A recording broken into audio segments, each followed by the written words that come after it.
Hello, this is Evan Jones at lawschooly.com. Today we're looking at LSAT Preptest 65, Game 2, and this is in your Volume 5 compilation. This is a very tricky game if you don't approach it with the right strategy, so I think definitely don't give this a try if you're early in your prep. Save it until later.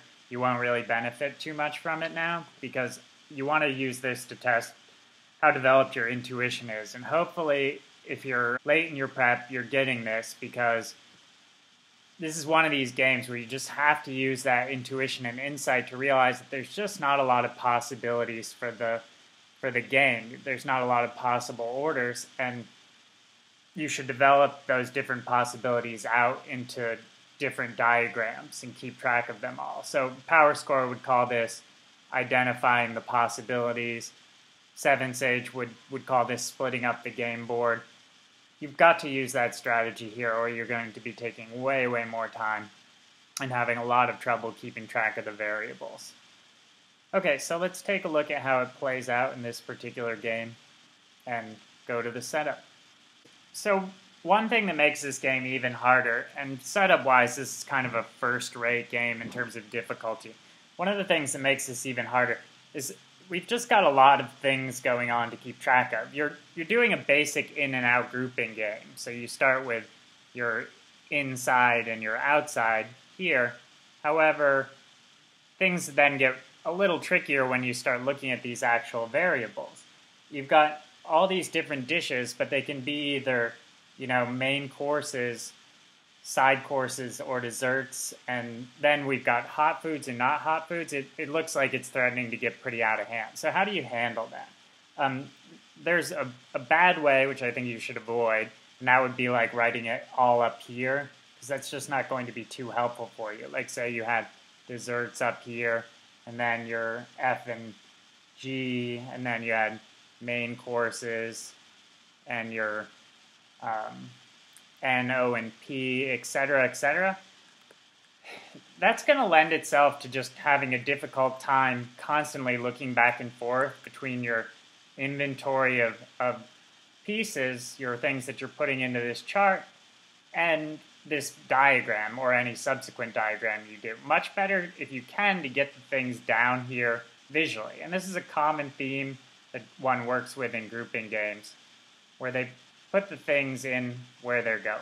So we know we've got 5 spots over here and just 3 here on this outside.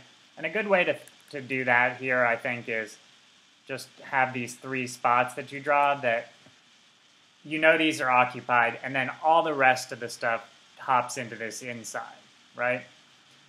And then put these variables into where they can go, so that they're right there visually, right by where they're going to end up. So how do I do that? I do this side right here is where I'm putting my desserts. So I've got F and G going in here.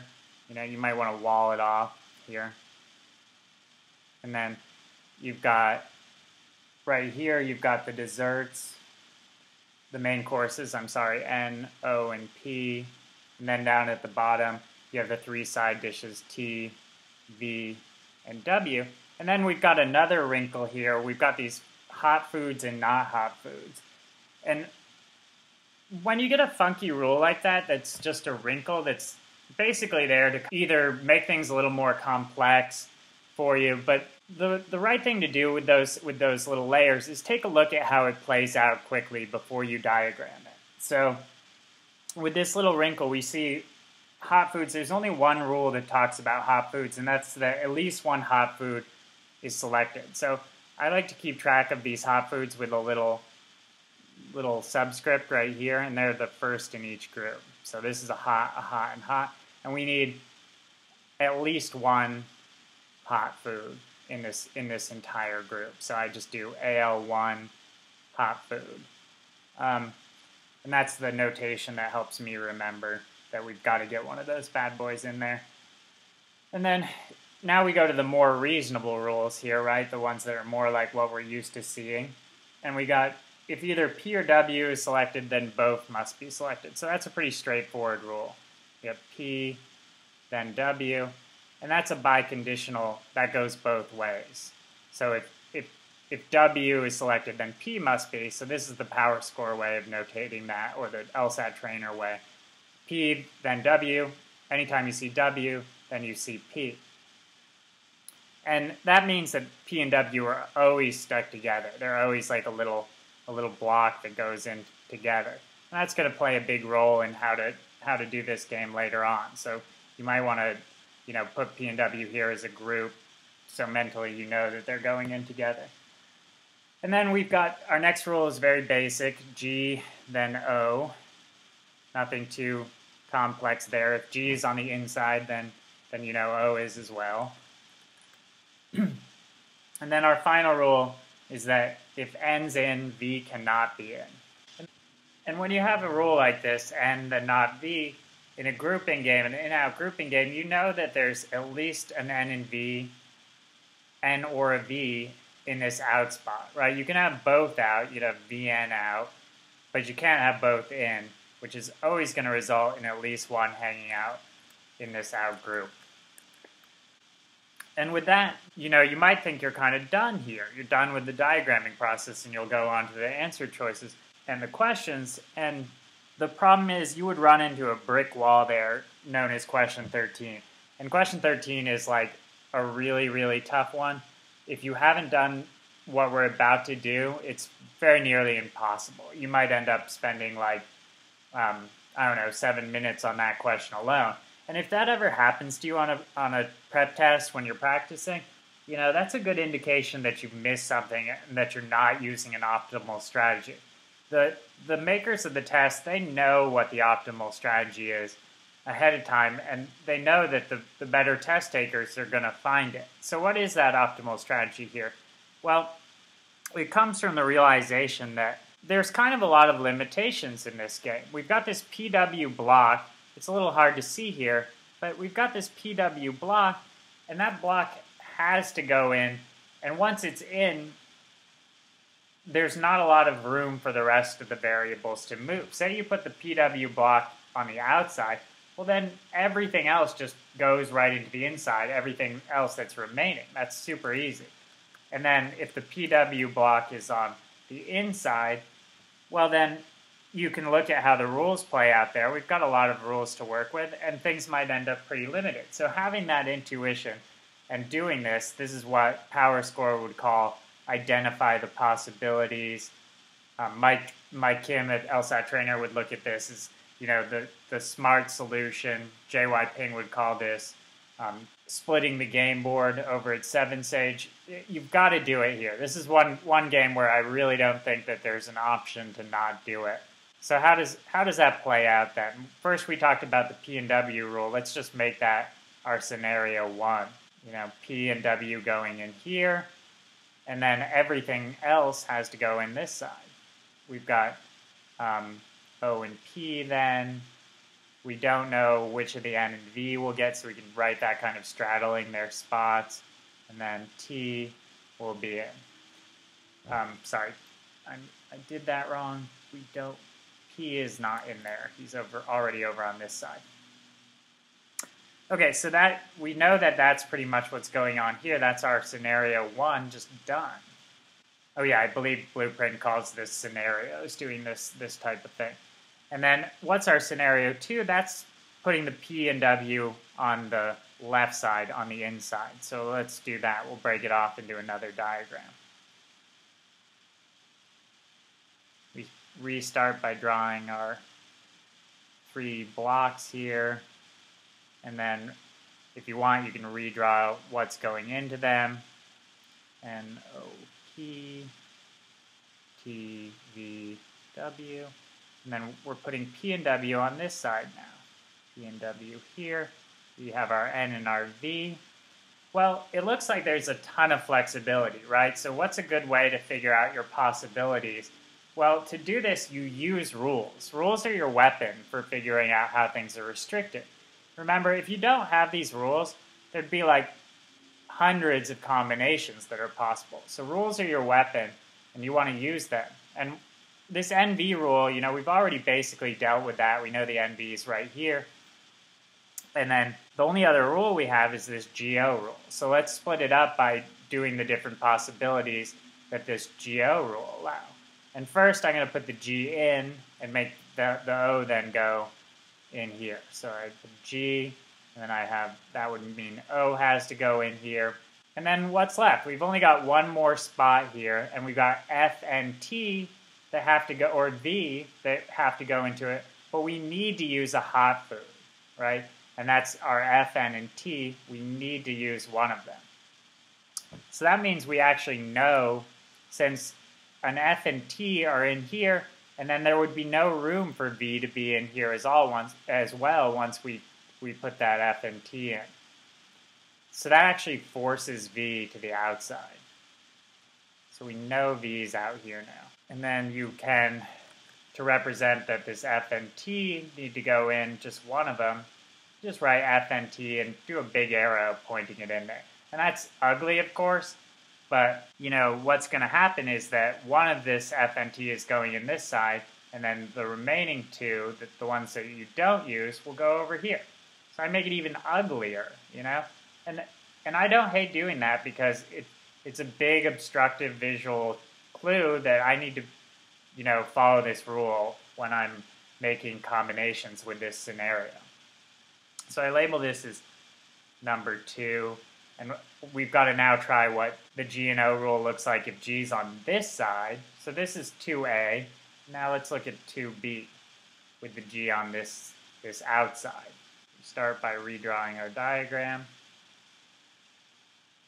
We've got our N and our V. We're going to put G in here now.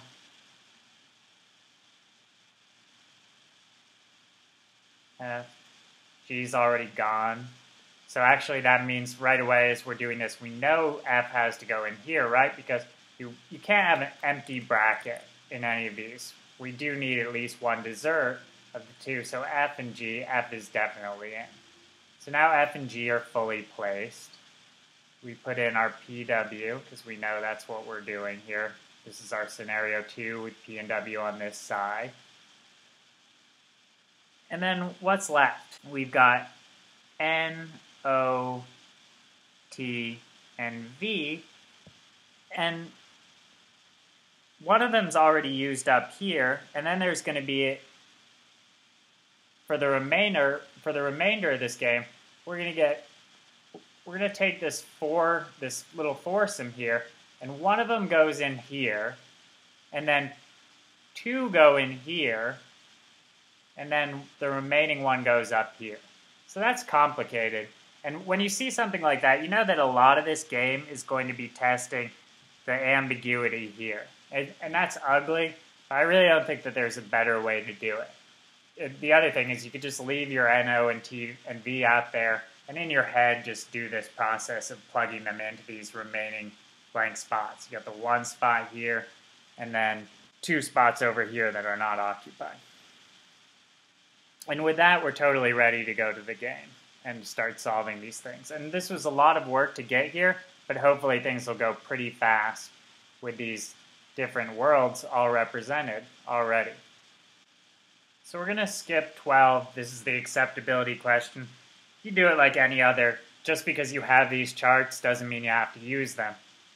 And I think it's faster to just do this acceptability question the same way you always do them, taking one rule at a time and seeing where it's violated. Anyways, we're not going to bother doing it.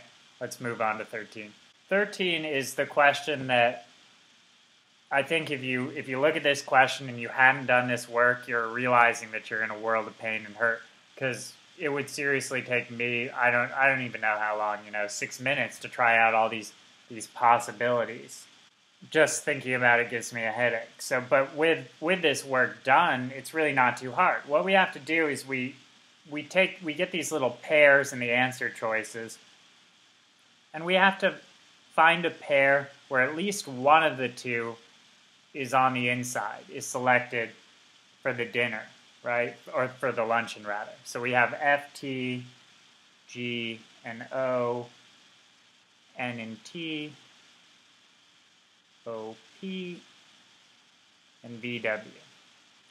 So we just need to find one where you can't have these both in the outside, is the other way to frame this. So let's see. With FT, can we get those both in the outside? Not here, certainly. They're both in. What about over here? Yeah, we'd have N in, and then the F and the T would be in the outside, and then you'd have the V here, and that'd be totally legit, right? That's no problem. So that means both F and T could be out. They're not our answer. G and O, does one of these two have to be in? Yeah, here they both have to be in. Here they both have to be in. What about here? Can we have G and O both out here? Yeah, it looks like it. We'd have GO and then T and V go in on this side. N's out there. You know, I'm not really looking hard at that, but it looks like that's going to be totally fine, right? It doesn't break any apparent rules, so even if you're not comfortable fully crossing it out, go on and look for a more obvious answer choice. So N and T, does one of these two have to be in? Yeah, we've got T here, that has to be in. What about out here? Could we have both N and T out on this side? Sure, it looks like it. You know, you just have the F in on that side. So that's now gone. How about O and P? O is in here, so yeah. That works. We have to have O over here. O has to be here, and P has to be here. So that's our answer. We need at least one of O and P to be in all our different scenarios. And that was pretty easy to do, armed with these scenarios. Would be next to impossible without them. 14 asks us, if O is the only main course selected, then which of the following cannot be selected? And O can't be the only course selected in these two scenarios, in our 2A and 2B, because P is definitely in there, right, in the group where with the other main courses. So we know we're looking at World 1 100% of the time. So what cannot be selected here? F? No, F has to be in, so A is gone. B, G? No, G has to be in, that's gone. C is asking about T? No, T has to be in. D is V. V could be in or out, we don't know, you know, because these can flip-flop, the N and the V there. So that's gone. That leaves us with E. W has to be out. Quick time-saving measure. I think if I was doing this question, I would just right away look for a variable that has to be out among the answer choices. And it's either going to be P or W as the correct answer here. Those are the only possible correct answers. And you find it in E as W. For question 15, we're asked if F is not selected, which of the following could be true? So we look through our diagrams, and the only possibility for F not being selected is up here, 2A, right? So we put F then on this side, and then we have to see what could be true. P is the only main course selected there? No, not possible. A is gone. We need both O and P. Answer choice B. T is the only side dish selected? No, in this scenario that we're in here, we know that W has to be selected. So B is gone. Exactly 2 hot foods are selected? Could that be true? No, because remember in this scenario, 1 goes in, one of these hot foods, and 2 go out. So that should be an easy spot right away because of this brightly marked rule that we have. And then D, the next choice, exactly 3 main courses are selected. Could that be true? Main courses are N, O, and P. Could we have N in, and then that's our 1 from this group, and that puts T in here? Yeah, that's totally legit. So that leaves D as the right answer. 16, last question. These aren't actually the easiest ever questions for us. Usually when you've identified the possibilities like this, doing the rest of the game is a breeze. But here, some of these are not automatic, right? So anyways, if T and V are the only side dishes selected, then which one of the following is a pair of foods, each one of which must be selected? So where can we get both T and V as the only side dishes? We can't do it here and here, so that means we're in our World 2 scenario. And we'd mark now definitively, we put V down here, and N is right here, right? So what has to be selected in that? F and G. So that gives us our answer A. Actually, I take that back. That was a pretty easy question. So the main thing to take away from this game is this strategy. If you're ever feeling really jammed up and you're struggling on a game, and things are taking way longer than they should, consider the possibility that you've overlooked this strategy, that you've overlooked the ability to split the game up, and if you've got kind of restricted spots and a lot of rules to work with, this strategy might come in and save you and offer you a little life vest to get out of that jam. So keep that in mind, and study games where this is employed, and study the situations where it works, and you might be better off when it comes to getting that intuition and spotting these situations on test day. Okay, thanks a lot. Take it easy. Bye.